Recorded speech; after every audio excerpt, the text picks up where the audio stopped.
ഞാനിന്നിവിടെ തലശ്ശേരി ചിക്കൻ ദം ബിരിയാണിയാണ് ഉണ്ടാക്കാൻ പോകുന്നത്. അതിനുവേണ്ടി ഞാനിവിടെ ഒരു ചിക്കൻ എടുത്ത് നല്ലോണം കഴുകി വെച്ചിട്ടുണ്ട്. ഇതിനെ നമുക്കൊന്ന് മാരിനേറ്റ് ചെയ്ത് വെക്കണം. ഓക്കെ, ഞാനിത് ചിക്കൻ ഫ്രൈ ചെയ്തിട്ടാണ് ഉണ്ടാക്കുന്നത്. ഫ്രൈ പിന്നെ എന്താ പറയാ, ഡീപ് ഫ്രൈ ഒന്നും ചെയ്യണ്ട, ഒരു ഷാലോ ഫ്രൈ ചെയ്താൽ മതി. അതിനുവേണ്ടി ഞാനിവിടെ ഒരു 1/4 ടീസ്പൂൺ മഞ്ഞൾ ഇട്ടു. ഓക്കെ, 1 ടേബിൾ സ്പൂൺ മുളക് പൊടി ഇട്ടു. അത് കാശ്മീരി ആയാലും മറ്റേതായാലും പ്രശ്നമൊന്നുമില്ല. 1 ടീസ്പൂൺ മുളക് പൊടി. പിന്നെ ഇടുന്നത് 1 ടീസ്പൂൺ ഉപ്പ്. ഓക്കെ, ഇത് മൂന്നും ഇട്ടിട്ട് ചിക്കൻ ഒന്ന് മാരിനേറ്റ് ചെയ്ത് വെക്കണം. അങ്ങനെ ചെയ്തിട്ട് ഇങ്ങനെ കുറെ മണിക്കൂറൊന്നും വെക്കണം നിർബന്ധമൊന്നുമില്ല. വെച്ചാൽ നല്ലത്, നമുക്ക് ചിക്കനിലൊന്ന് പിടിച്ച് നിൽക്കും. പിന്നെ ഒന്ന് പിടിച്ചു കിട്ടാൻ വേണ്ടി കുറച്ച് മുൻപേ ചെയ്ത് വെച്ചാൽ പ്രശ്നമൊന്നുമില്ല. ഇതിപ്പോൾ ഞാൻ നിങ്ങൾക്ക് കാണിക്കാൻ വേണ്ടിയിട്ട് അപ്പം തന്നെ ഇങ്ങനെ ആക്കിക്കൊണ്ടിരിക്കും. ഓക്കെ, അപ്പം നമ്മൾ ഇതെന്ത് ചെയ്യണം, ഫസ്റ്റ് ഒന്ന് ഫ്രൈ ചെയ്തെടുത്തേക്കണം. ഓക്കെ, അതിനുവേണ്ടി ഞാനൊരു പാൻ അടുപ്പത്ത് വെച്ചിട്ടുണ്ട്. അതിലേക്ക് ഗ്യാസ് ഓൺ ചെയ്തു. അതിലേക്ക് നമ്മൾ ഓയിൽ ഒഴിച്ചു കൊടുക്കാം.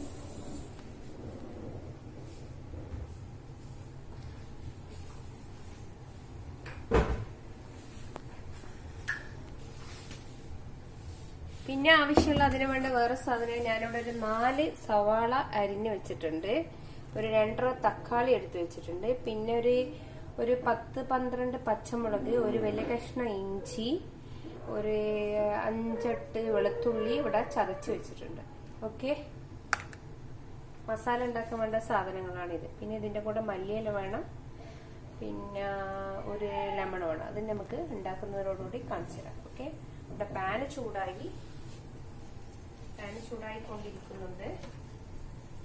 ഇവിടെ പാൻ ചൂടായി, ഞാനിതാ ഓയിൽ ഒഴിച്ചെടുക്കാൻ വന്നാൽ നമുക്കൊരു ഷാലോ ഫ്രൈ ചെയ്യാനുള്ള ഓയിൽ മതി, കൂടുതലൊന്നും വേണ്ട. ഡീപ് ഫ്രൈ അല്ല. ഓക്കെ, ജസ്റ്റ് ഒന്ന് ഫ്രൈ അത്രേ വേണ്ട കേട്ടോ.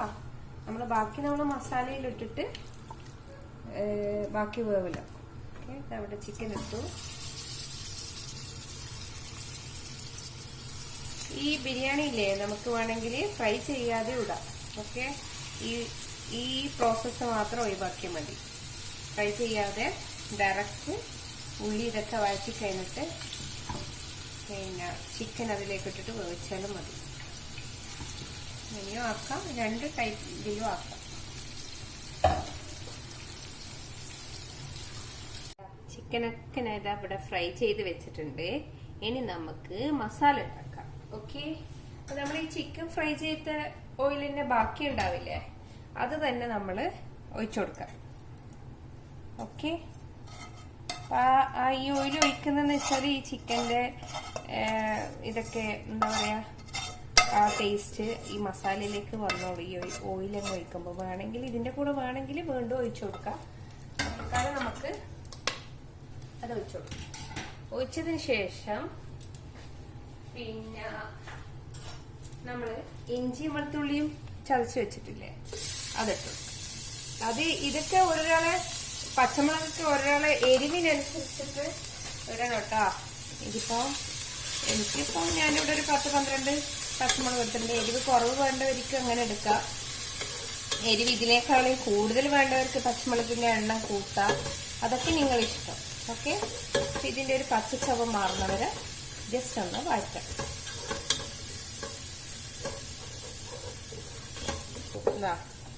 ഇതിന്റെ പച്ചച്ചൊവൊക്കെ മാറി. ഇനി നമുക്ക് ഇതിലേക്ക് സവാള ഇട്ടു. സവാളന്റെ എണ്ണോ അതുപോലെ തന്നെ നിങ്ങൾ കൂട്ടിയാൽ കുറയ്ക്കുക. ചിക്കൻ കൂടുമ്പോൾ അതിനനുസരിച്ചിട്ട് ചെയ്യണം കേട്ടോ. എവിടാന്ന് വെച്ചാല് എന്റെ മക്കളൊന്നും മസാല കൂട്ടൂല. അപ്പൊ എനിക്ക് 2 ആക്കുള്ള മസാല വേണ്ട ഇവിടെ ശരിക്കും. അതുകൊണ്ട് ഞാൻ ഉള്ളി 4 സവാള കട്ട് ചെയ്തിട്ടുണ്ട്. അതുപോലെ ഞാൻ ഫുള്ള് എടുത്തിട്ടില്ല. കുറച്ചവിടെ ബിരിയാണിക്ക് പിന്നെ ഫ്രൈ ചെയ്യാൻ മാറ്റി വെച്ചിട്ടുണ്ട്. അപ്പോൾ ഇത് നമുക്ക് വഴറ്റിയിട്ട് ഒന്ന് വഴറുന്നവരെ കാത്തിരിക്കാം. ഉള്ളി നന്നായി വഴന്ന് വന്നു. ഇനി നമുക്കിതിലേക്ക് ടൊമാറ്റോ ചേർത്ത് വെക്കാം. ഓക്കെ, ഇതൊരു 2.5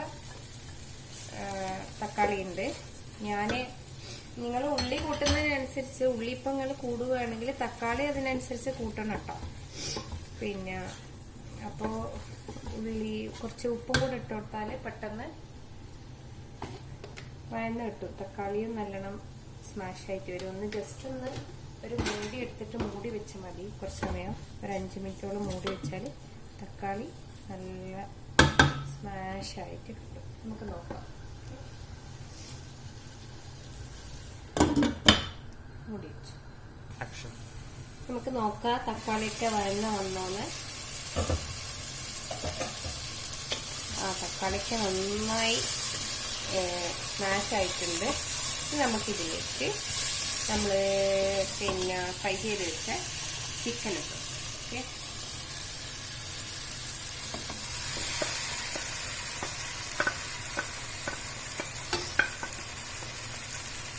ഒരു പൊടികളും ഞാൻ ചേർത്തിട്ടില്ല കേട്ടോ. ഉള്ളിൽ ഒരു പൊടികളും ചേർത്തിട്ടില്ല. ഒരു മസാലപ്പൊടികളും പിന്നെ മുളക് പൊടിയാ മഞ്ഞൾപ്പൊടിയാ ഒന്നും ചേർത്തില്ല. നമ്മൾ ആ ഫ്രൈ ചെയ്യുമ്പോൾ ഇടുന്ന ചിക്കനിലിട്ട് മുളകും മഞ്ഞളും മാത്രമാണ് ഉള്ളത്. ഇനി നമുക്ക് ഈ ചിക്കൻ ഒന്ന് ജസ്റ്റ് ഒന്ന് വേവണ്ടേ. നമ്മളൊരു ഷാലോ ഫ്രൈ ചെയ്ത് മാത്രം വെച്ചതല്ലേ. ഒന്ന് വേവാൻ വേണ്ടിയിട്ട് കുറച്ച് ജസ്റ്റ് ഒരു മൂടി വെക്കാം. ഓക്കെ, പിന്നെ ഇതിൻ്റെ കൂടെ നമുക്ക് കുറച്ച് ഗരം മസാലപ്പൊടിയും പിന്നെ ഗരം മസാലപ്പൊടിയും 1 ടീസ്പൂൺ ഗരം മസാലപ്പൊടിയും ഇത് വീട്ടിൽ നിന്ന് തന്നെ പൊടിച്ച മസാലപ്പൊടിയാണ്. 1 ടീസ്പൂൺ. ഓക്കെ, 1 ടീസ്പൂൺ ഗരം മസാലപ്പൊടി. പിന്നെ വേണ്ടത് മല്ലിയില. ഓക്കെ, മല്ലിയിലയും കൂടെ ഇട്ടിട്ട്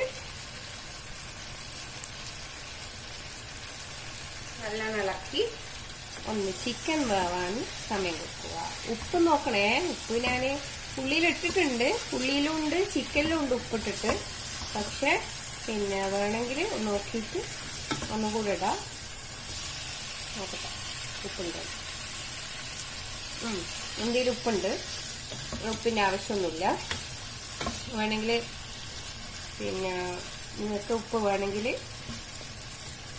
ലാസ്റ്റ് ഇത് വെന്ത് കഴിഞ്ഞിട്ട് ഒന്നും കൂടെ നോക്കിയിട്ട് കുറവുണ്ടെങ്കിൽ ഇട്ട് കൊടുക്കാം. ഇത് കുറച്ച് ജസ്റ്റ് ഒന്ന് ഒരു തുള്ളി വെള്ളം ഒഴിച്ചു കൊടുക്കണം. അടി പിടിച്ച് പോകാതിരിക്കാൻ വേണ്ടിയിട്ടാണ്. ചിക്കൻ ആവിയും വേണ്ടേ നമുക്ക്. അതിന് വേണ്ടിയിട്ടുള്ള ഒരു തുള്ളി വെള്ളവും കൂടെ ഒഴിച്ചിട്ട് അടച്ച് വെച്ച് വേവിക്കാം. അപ്പം നമ്മളെ മസാല ഏകദേശം റെഡി ആയിട്ടാ. ഇത് തന്നെയാണ് ബിരിയാണിയുടെ മസാല. ഇനി നമുക്ക് റൈസ് എങ്ങനെയാണ് ഉണ്ടാക്കുന്നതെന്ന് നോക്കാം. ഓക്കെ,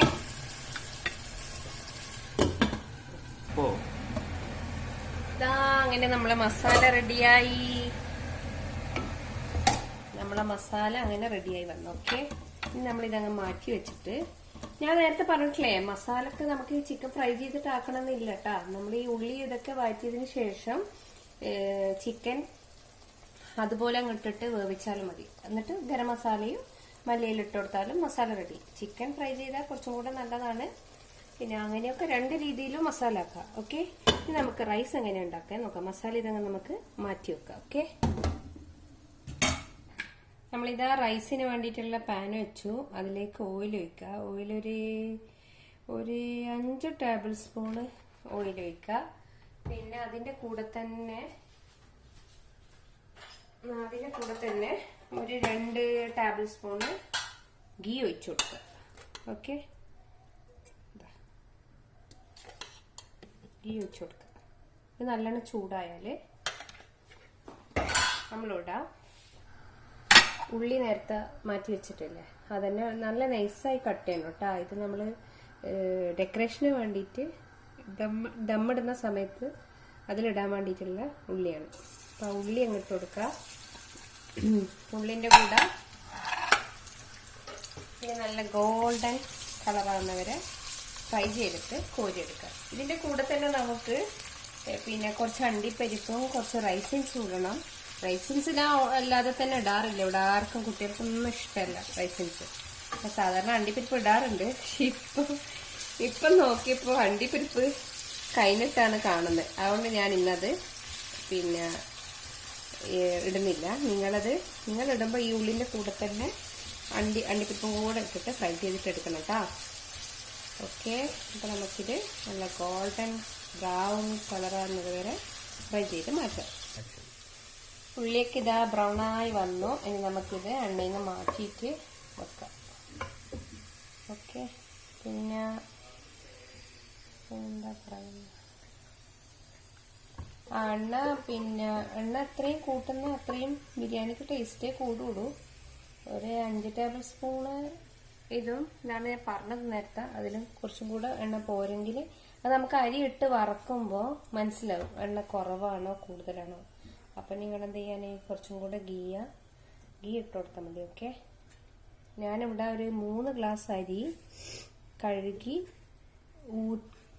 ഊറ്റി വെച്ചിട്ടുണ്ട്. ഞാൻ കാണിച്ചുതരാം. ഓക്കെ, ഞാനിവിടെ ഇതാ ഒരു 3 ഗ്ലാസ് അരി വാഷ് ചെയ്ത് ഊറ്റി വെച്ചിട്ടുണ്ട്. അത് നമ്മൾ ഈ എണ്ണ പൊരിച്ച ഓയിലിലേക്ക് തന്നെ ഇടാം.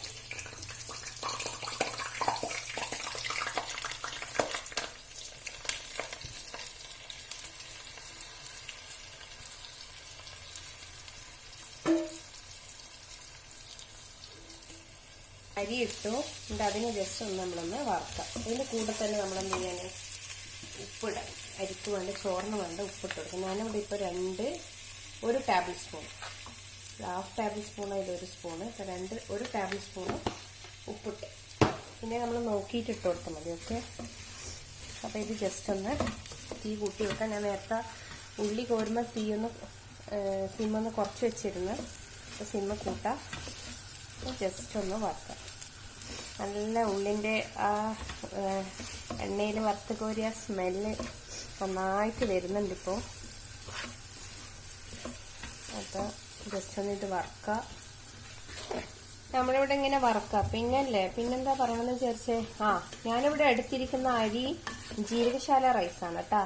വലിയ റൈസല്ല, ജീരകശാലയാണ്.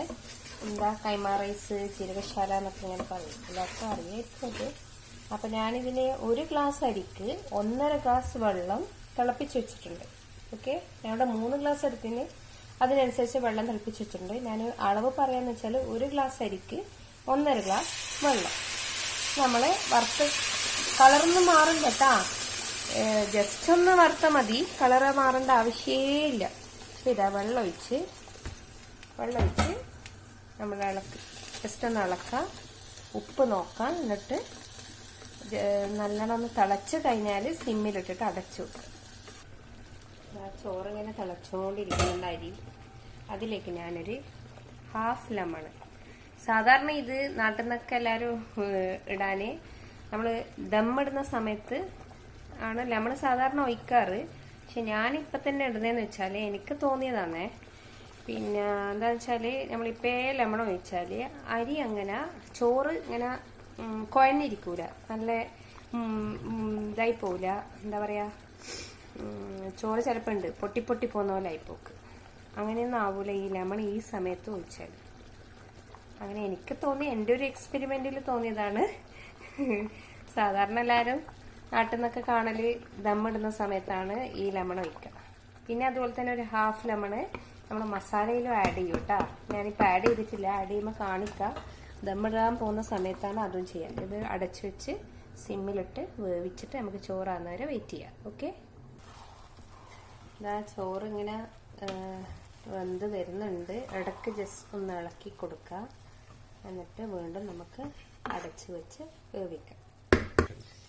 ഇതാ നമ്മളെ റൈസ് റെഡിയായി, നമ്മളെ ചോറ് ഇവിടെ റെഡിയായി, നല്ല പാകമായിട്ട് വന്നിട്ടുണ്ട്. ഒന്നും പോയിട്ടില്ല.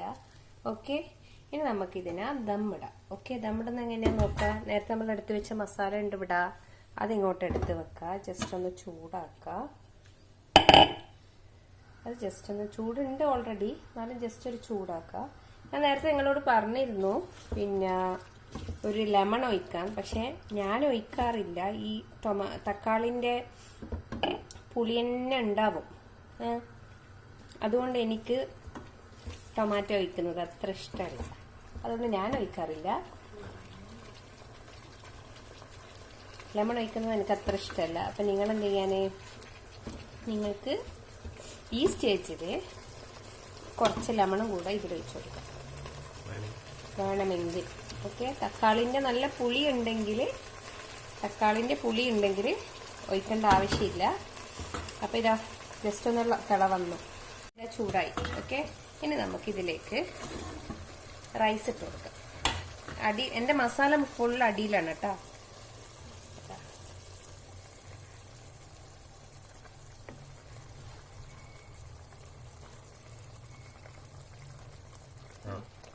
അപ്പോൾ തീ കുറച്ച് വെക്കണം. തീ കുറച്ച് വെച്ചിട്ട് നമ്മൾ എന്താക്കുക, അതിലേക്ക് ചോറിൻ്റെ ഒരു പോർഷൻ ഇട്ട് കൊടുക്കുക. കുറച്ച് ഭാഗം ഇട്ടതിന് ശേഷം ഇതിൻ്റെ മേലെ ഗരം മസാലപ്പൊടി കുറച്ച് തൂക്കി കൊടുക്കാൻ.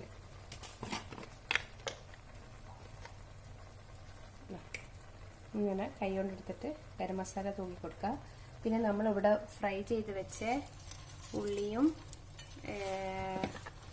കാഷ്യൂ ഇല്ലേ, കാഷ്യൂ ഇപ്പം എൻ്റെ അടുത്ത് ഇല്ലയെന്ന് പറഞ്ഞിരുന്നു. ഉള്ളി, കാഷ്യൂ, റൈസിൻസ് ആ കൂട്ടിട്ട് കൊടുക്കുക. പിന്നെ ഇതാ കുറച്ച് മല്ലിയിലിട്ട് കൊടുക്കുക. ഓക്കെ, പിന്നെ നിങ്ങൾക്ക് വേണമെങ്കിൽ കളർ യൂസ് ചെയ്യുക. ഒരു യെല്ലോ കളർ കിട്ടും.